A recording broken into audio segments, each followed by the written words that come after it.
Bonjour, bienvenue sur le plateau du GFTV.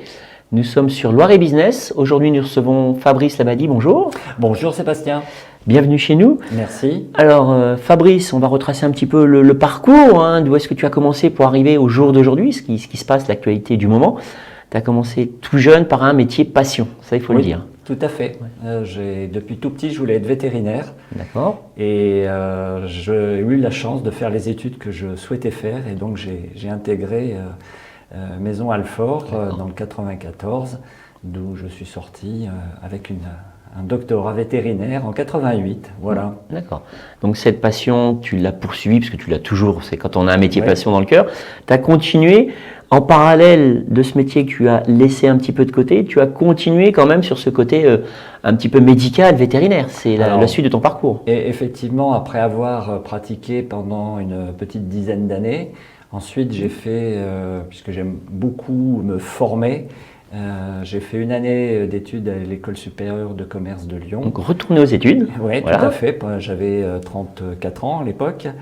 Et je suis donc retourné aux études et ensuite j'ai travaillé dans des entreprises qui étaient en relation avec le secteur vétérinaire. D'accord.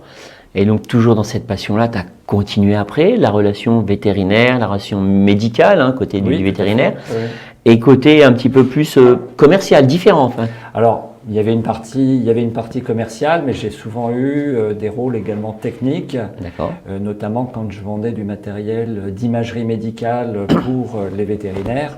Là, il y avait une grosse dimension technique, et puis le fait de savoir utiliser les appareils que je présentais, eh bien, c'était effectivement, ça simplifiait la relation et la présentation du matériel à mes futurs clients. Et puis aussi, ça me permettait de former les personnes avec lesquelles je travaillais et qui étaient les commerciaux qui étaient sur le terrain. Et donc j'avais aussi ce rôle de formateur, parce que c'est aussi une chose que j'aime bien. À la fois j'aime bien me former, mais j'apprécie aussi la formation. Oui, parce que vendre un produit, c'était aussi le fait de faire voir que tu savais t'en servir. Donc je pense que pour eux, c'est important de voir que la personne qui vend, c'est aussi formée et a aussi ce vécu sur des appareils d'avant et les nouveaux appareils que tu vendais. Tout à fait. Je pense que c'était une belle chose. Et ça, donc tu as continué ce parcours-là pendant quelques années? Ça a duré, en entreprise, ça a duré une vingtaine d'années. Ça a duré une vingtaine d'années au sein de 5 entreprises. D'accord. Sur le secteur de la France, sur la région? Toute la France. Toute la France. Toute la France. En fait, mon premier poste après l'École supérieure de commerce de Lyon, j'ai eu la chance qu'il soit à La Ferté-Saint-Aubin. Oui. Ça a duré malheureusement que 2 ans. Et ensuite, j'ai eu une période à vide, comme de temps en temps, j'ai eu droit à 3 ans de chômage où en fait,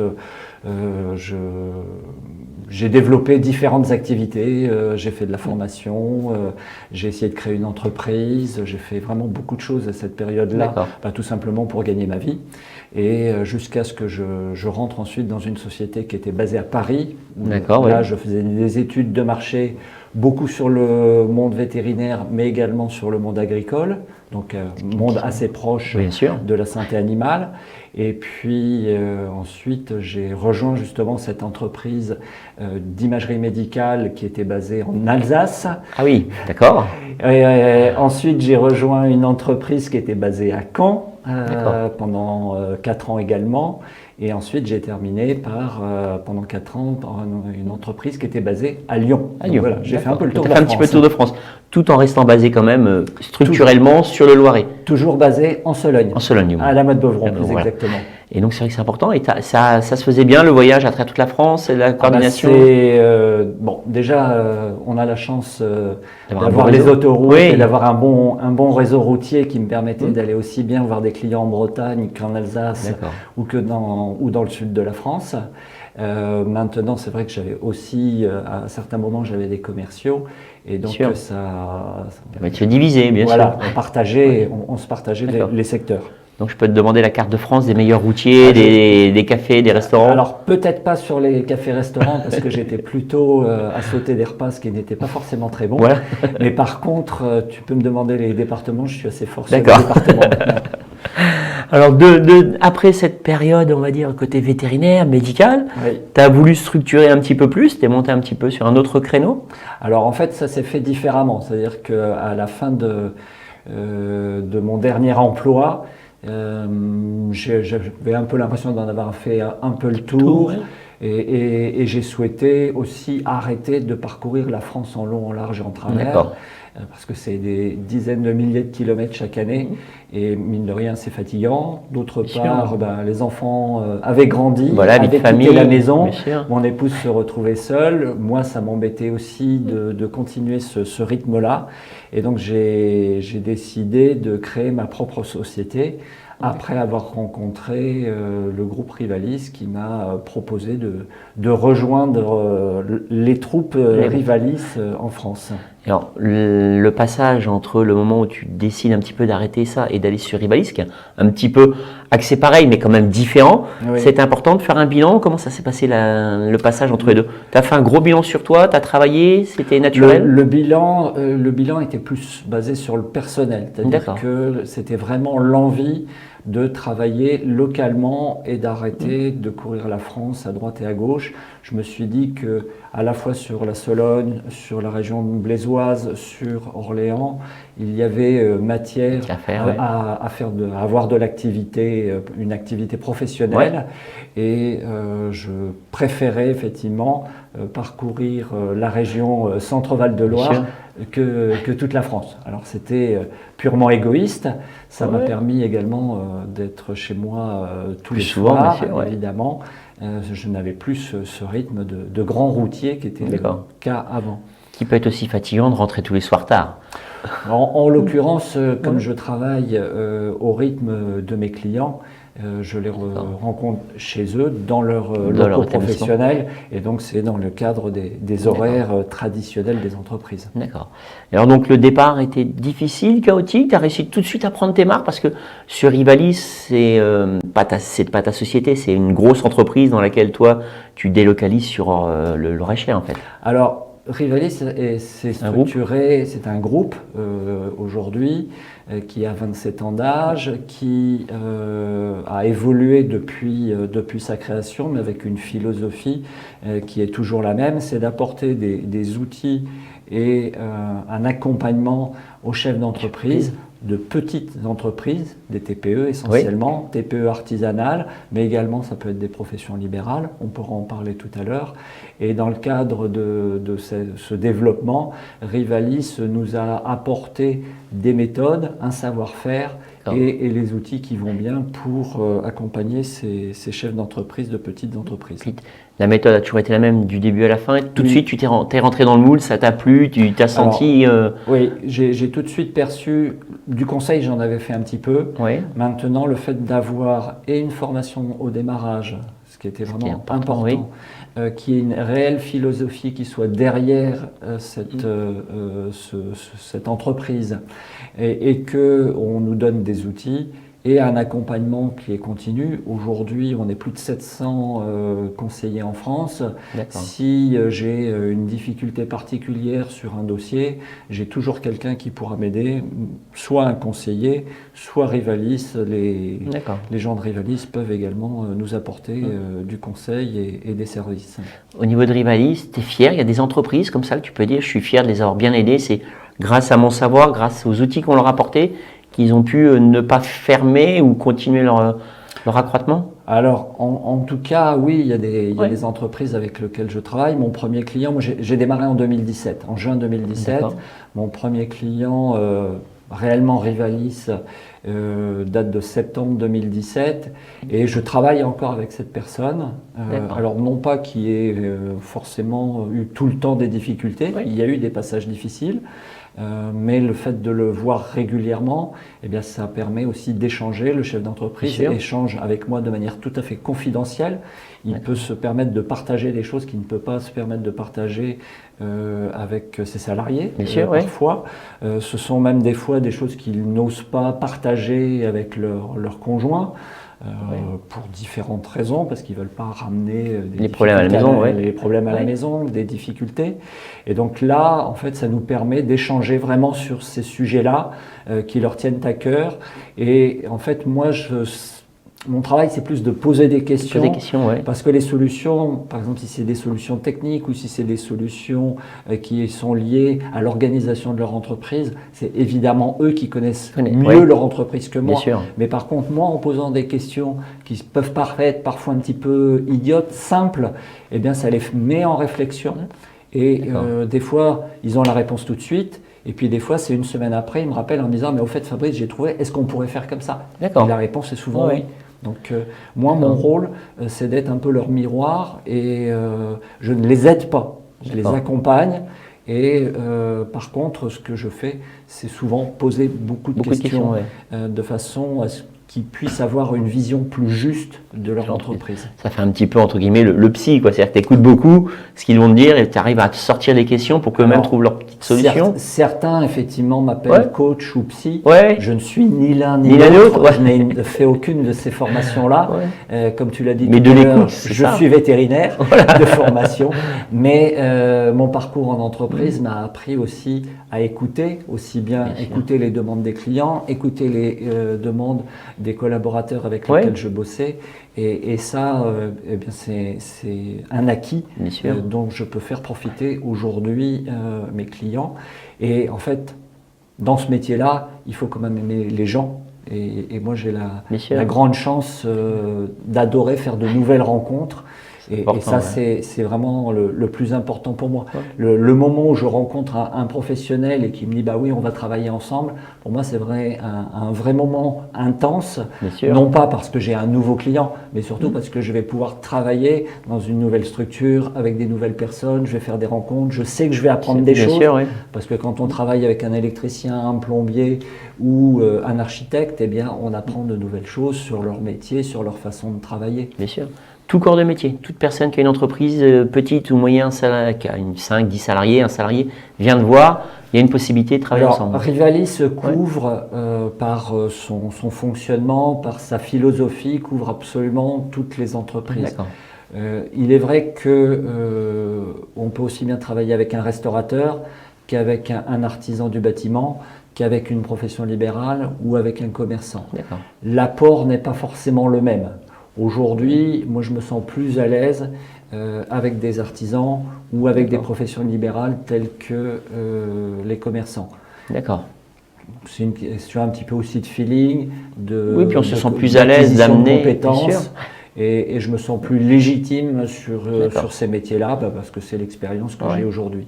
Combien à peu près d'entreprises tu coaches en ce moment, avec qui tu travailles? Là aujourd'hui je suis sur une quinzaine de personnes, une quinzaine de chefs d'entreprise de manière récurrente. D'accord. Et il y a encore de la place? Il y a encore de la place. Disons que l'idéal, ça serait d'arriver à une vingtaine de personnes, de chefs d'entreprise récurrents. Alors, pour te contacter, parce que quelqu'un dit, tiens, ça m'intéresse, comment ça se passe? On t'appelle, on va regarder sur Internet, il y a un site, il y a une adresse? Alors, très franchement, aujourd'hui, on va dire à mes débuts, c'est surtout moi qui ai fait la démarche. C'est-à-dire que je faisais de la prospection. J'ai parcouru une bonne partie de la région. Avec ma carte, voici ma carte. Bonjour, voilà le métier que je fais. C'est vrai que des fois, ce métier est peu connu, donc certains chefs d'entreprise ne voient pas bien ce que je peux leur apporter, et c'est normal, puisque c'est un métier qui est peu connu. Puis ils sont dans leur truc, ils disent, on n'a peut-être pas besoin, on sait que ça tourne, je garde votre carte, et puis un jour, ils y repensent, ils rappellent. Alors des fois, les rappels sont assez rares, c'est arrivé, mais c'est assez rare. Et puis c'est aussi à force de rencontres, dans les réseaux professionnels tels qu'ils existent. Aujourd'hui, je fais partie de différents réseaux syndicaux et professionnels. Et ça, effectivement, ça permet de rencontrer des gens dans un contexte un petit peu différent. On est en dehors du bureau, on se tutoie plus facilement, et puis à un moment donné, on finit par discuter boulot. Et puis, de temps en temps, effectivement, il émerge tiens, ça serait peut-être bien que tu viennes me voir. Bien sûr, Et donc, c'est plutôt de cette façon-là que les choses se sont développées. Et puis aujourd'hui, là maintenant depuis quelques mois, presque un an, effectivement j'ai beaucoup plus de recommandations avec des gens qui me disent bah, tiens je vous appelle de la part d'eux et dans ce sens-là évidemment les choses sont beaucoup plus faciles parce qu'ils ont entendu parler de moi. Et puis ils ont un besoin, s'ils appellent c'est qu'ils ont déjà un besoin, une question. Alors des fois c'est une simple question et ça va se traduire par de la formation, puisque je suis aussi formateur, et puis dans d'autres cas, eh bien, ça se traduit par un accompagnement. D'accord. Alors tu parlais de réseaux, il y a plein de réseaux qui existent partout en France, en Europe, et il y en a plus particulièrement un où tu adhères, c'est le BNI. Alors oui, ça c'est le premier réseau auquel je me suis affilié quasiment 2017. D'accord. La chance a fait qu'il y avait un réseau qui était en train de se créer sur la Motte Beuvron, donc à 300 mètres de chez moi. J'allais pas. Forcément, bien sûr, c'était l'idéal. Pas faire la enfin, pas de kilomètres à faire, on peut y aller à pied ou en vélo. Tout à fait. Et donc pendant 18 mois, ce BNI a fonctionné et il s'est arrêté. Et il s'en créait un sur Orléans, et donc j'ai sauté sur l'occasion pour rejoindre ce groupe qui était en création. Et donc depuis, on va dire 2019, oui c'est ça, ça fait à peu près nos 2 ans, je fais partie du groupe BNI BizUp qui se réunit au bowling à Olivet. D'accord. Alors justement, quelqu'un BNI, on a parlé là donc de ton entreprise, de ton travail, le BNI. Quelqu'un qui souhaiterait venir voir au BNI, comment ça se passe? Il y a quelque chose aussi, c'est comment dire, un regroupement de professionnels autour d'un projet? Comment on peut expliquer un petit peu? Effectivement, c'est uniquement des professionnels. D'accord. Et la particularité de ce réseau, c'est qu'il n'y a qu'un représentant par profession. D'accord. C'est-à-dire qu'il ne peut pas y avoir 2 architectes. Il peut y avoir un architecte qui fait des maisons, et puis il peut y avoir par exemple un architecte d'intérieur. Ils n'ont pas forcément la même formation, c'est 2 métiers distincts. Mais par contre, on n'aura pas 2 électriciens. Il y aura un électricien. Il peut y avoir quelqu'un qui fait d'autres choses, par exemple, qui va travailler par exemple sur de l'informatique, qui s'est spécialisé sur l'informatique. On peut avoir des gens qui sont également poseurs d'alarmes, installateurs d'alarmes. Voilà, ce sont des métiers qui sont proches, mais qui sont distincts. Voilà. Et donc il faut un représentant par profession. Et c'est des artisans, c'est des grosses structures On a de tout. Certains sont salariés de grosses structures et d'autres sont à leur compte, comme moi aujourd'hui, j'ai créé la société Sologne Conseil Développement en 2017, et donc voilà, je suis à mon compte et je représente ma société. Et alors, le BNI, on se retrouve autour d'une table, ça discute, ça boit un café, ça développe le travail, des idées. C'est un peu le même process que ton travail. Alors, ce qu'il faut comprendre, c'est que BNI, c'est une entreprise qui vient des États-Unis, qui a plus de 35 ans d'âge aujourd'hui, qui est universelle, puisqu'il y en a partout dans le monde, ou presque. Et en France, la France et la Belgique sont le plus gros pôle BNI en Europe. Et en fait, il y a plus de 800 groupes. Alors la méthode, elle est unique. Tu peux aller en Belgique, tu peux aller en Chine ou en France, tu auras exactement le même programme. On se réunit toujours à partir de 7 heures, voire plus tôt si le groupe est très grand. Mais en général, c'est à partir de 7 heures. Et à 9 heures, on repart tous à nos activités professionnelles. Et donc, le programme est toujours le même. Effectivement, il y a un temps d'accueil qui nous permet de discuter autour d'un café. Ensuite, il y a une réunion formelle avec un programme qui est immuable, qui est animé par un président, un vice-président et un ou une secrétaire trésorière. Et ces 3 personnes animent le groupe. Alors il y a d'autres rôles, mais bon, on ne va pas forcément détailler là. Et en fait, ces réunions ont toujours le même objectif, c'est de discuter business. Chacun présente son activité professionnelle à son tour.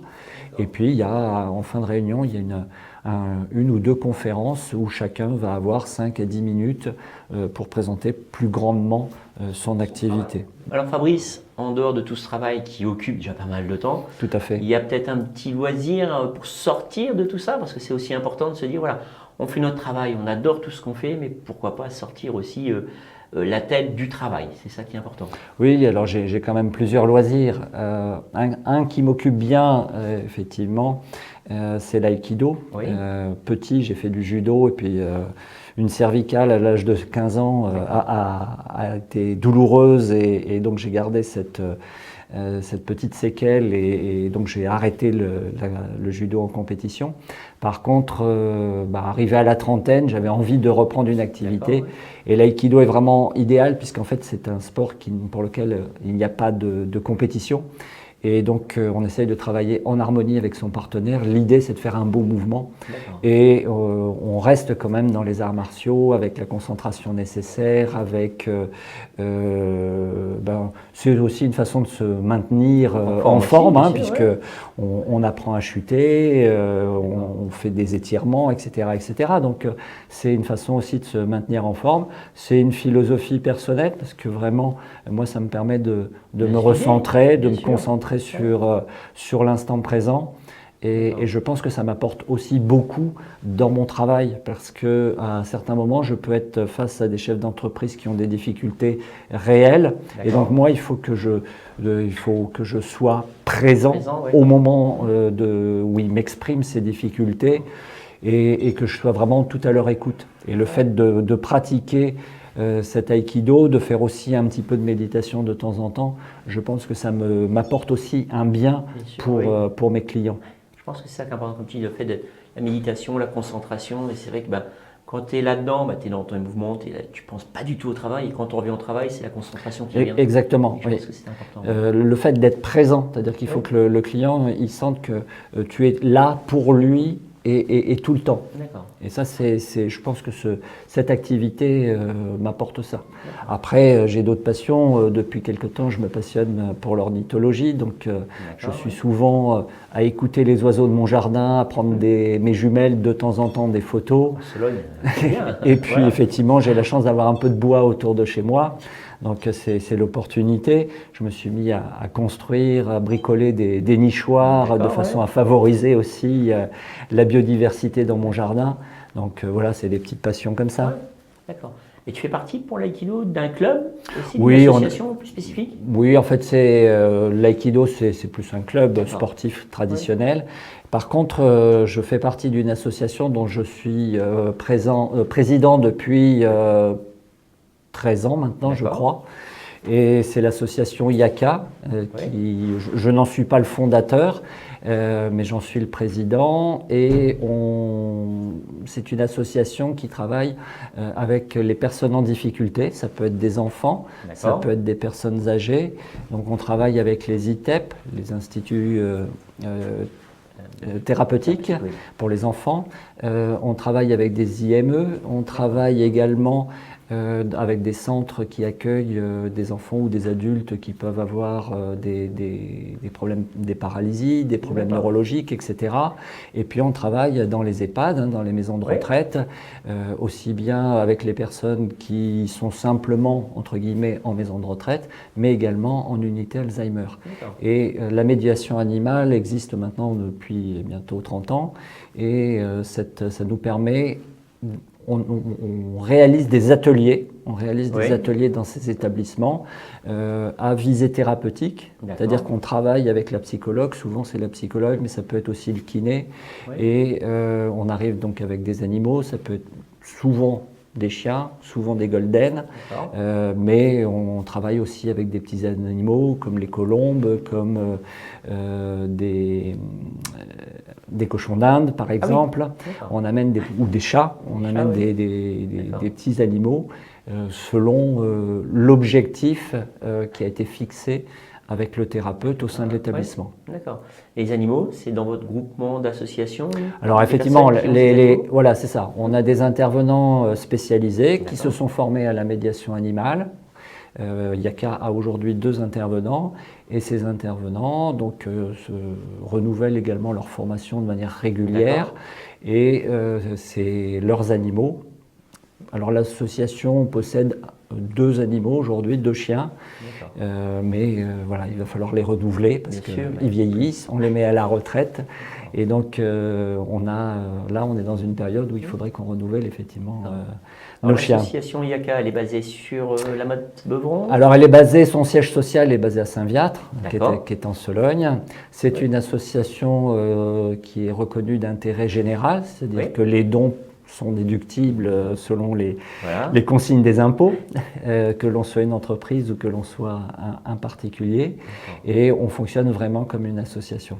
Alors, on peut vous contacter sur Internet, on tape? Oui, alors association IACA.org. Et effectivement, nous avons un site où on peut même nous laisser un petit message. Et il y a toujours quelqu'un pour rappeler. Voilà. Alors, puisqu'on est dans les coordonnées, on va rappeler aussi Rivalis. Donc, la société, c'est ta société. Alors, ma société, c'est pas la tienne elle-même. Elle a un nom? Si. Ma société s'appelle Sologne Conseil Développement. D'accord. Ça, c'est la société que j'ai créée. Et moi, je suis partenaire Rivalis, puisque Rivalis, c'est une franchise. Voilà. Donc, voilà. Donc, je suis le partenaire local en Sologne, tout au moins. Puisqu'il y a d'autres conseillers Rivalis, évidemment en région centre. Et ma Sologne, c'est Sologne Conseil Développement. Mon site internet, c'est sologneconseil.fr. D'accord. Et pour me contacter, on peut utiliser aussi fabrice.labadie@rivalis.fr. Voilà. On va tout noter en dessous sur UJF TV. Et puis pour le BNI, parce que le BNI aussi, on en a parlé, tu es plus qu'ancré dans le BNI, tu n'es pas qu'un adhérent du BNI. Alors, tu as aussi un rôle quand même assez important dans ce BNI. Comme je te l'ai dit tout à l'heure, je suis membre de Orléans-Bizep, donc du BNI d'Orléans-Bizep. Encore une fois, il y en a 3 autres sur Orléans.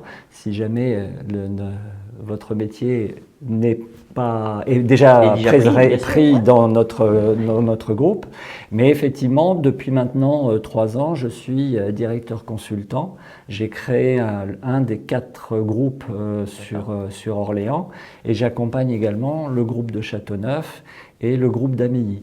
Et mon rôle en tant que directeur consultant, c'est vraiment de l'accompagnement à nouveau, des chefs d'entreprise qui constituent le groupe. Et je travaille plus principalement avec le comité directeur, donc le président, vice-président et secrétaire trésorier, pour l'animation du groupe, pour que la méthode BNI soit respectée, pour que peut-être des fois pallier à certaines difficultés. Parce que ce sont des groupes humains, donc il peut y avoir... Il faut que ça change à chaque fois. On y va à chaque fois que c'est toujours pareil. Alors, c'est à la fois toujours pareil et différent. Voilà. En fait, c'est toujours pareil, puisque le programme, comme je te l'ai dit, est unique, mais c'est différent parce que chaque membre présente chaque semaine différemment sa propre société, sa propre activité. Et mon rôle, c'est aussi de former les personnes, les nouveaux. Et de les former pour qu'ils intègrent très rapidement la méthode, qu'ils se sentent à l'aise dans le groupe et puis qu'ils fassent du business et qu'ils remboursent très rapidement leur investissement initial. L'investissement se rembourse facilement ? Ça dépend des métiers. Quand tu as une activité, par exemple, on a beaucoup, dans tous les groupes, on a des gens qui travaillent sur le bien-être et donc qui vendent des produits qui tournent entre 20 € et puis quelques centaines d'euros. Donc là, c'est effectivement un petit peu plus long, mais c'est puisque c'est une activité qui se rapproche plus d'un commerce de détail. Et puis, un artisan qui construit des murs ou qui fait de la plomberie, qui installe une chaudière, avec une seule affaire, c'est remboursé. Moi, dans le cadre de mon activité, la première année, je l'ai très largement, même la première année, ça a été très largement remboursé. On peut donner le tarif d'inscription? Il faut aller voir sur le site du BNI, c'est inscrit? Alors en fait, non, c'est pas sur le site. On découvre le tarif quand on vient en réunion. Mais l'ordre de grandeur, l'investissement initial, l'ordre de grandeur, c'est de 1 500 € hors taxe. D'accord. Voilà. Ensuite, c'est un petit peu moins de 1 000 € chaque année. D'accord. Voilà un peu les tarifs pour rejoindre un groupe BNI. Ouais. Donc tout ça anciennement, pareil, sur Internet, on trouve tout ce qui se passe. Oui, tout à fait.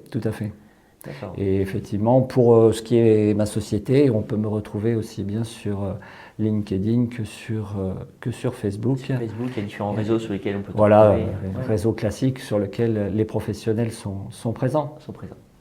En tout cas, merci beaucoup Fabrice d'être venu nous voir. Merci à toi. Ce rôle de travail qui n'est pas si évident que ça, pour développer un petit peu déjà le business de chaque entreprise, d'être à l'écoute, parce que ça ne doit pas être facile aussi tous les jours. C'est un plaisir. C'est un plaisir. Donc, à partir du moment où on aime ce qu'on fait, c'est déjà… C'est important. C'est important, Ouais. voilà. C'est partagé. Et mon rôle à moi, c'est effectivement d'accompagner le chef d'entreprise qui soit à l'aise dans sa relation avec moi et que chaque fois qu'on se rencontre, il ait le sentiment qu'il ait le plaisir à me… Enfin, plaisir, des fois on parle de sujets un petit peu difficiles. C'est un plaisir de se mais voir voilà, pour discuter, voilà, de savoir mais que… il sait qu'il peut compter sur moi. Et qu'à la sortie, ben, même s'il n'a pas la solution, ça lui a fait du bien de parler de ce souci. Exactement. Et de dire, quelqu'un enfin est à l'écoute et que ce n'est pas quelqu'un qui s'en moque, parce que je pense qu'un patron rencontre différentes personnes, il discute de ce projet-là et puis bon, la personne elle part, elle s'en va, pas grave, que toi tu es là pour écouter, d'essayer de tirer pas les solutions, mais de trouver l'aide que tu peux lui apporter. Et d'être là chaque mois. Ouais, je pense que c'est d'être important. là chaque mois pour lui. Voilà. On est probablement les seuls professionnels, les conseillers Rivalis, à être présents chaque mois pour nos clients et dans leurs locaux. Et dans leurs locaux, oui. Oui, ils sont Donc plus à l'aise. on peut aussi travailler avec leurs salariés, on peut aussi, il m'arrive de travailler avec la collaboratrice, c'est souvent des femmes, pour la mise en place de certaines choses et donc je les aide aussi dans leur organisation personnelle. Donc ça permet aussi à chacun d'être bien, de comprendre pourquoi je viens dans l'entreprise. Oui.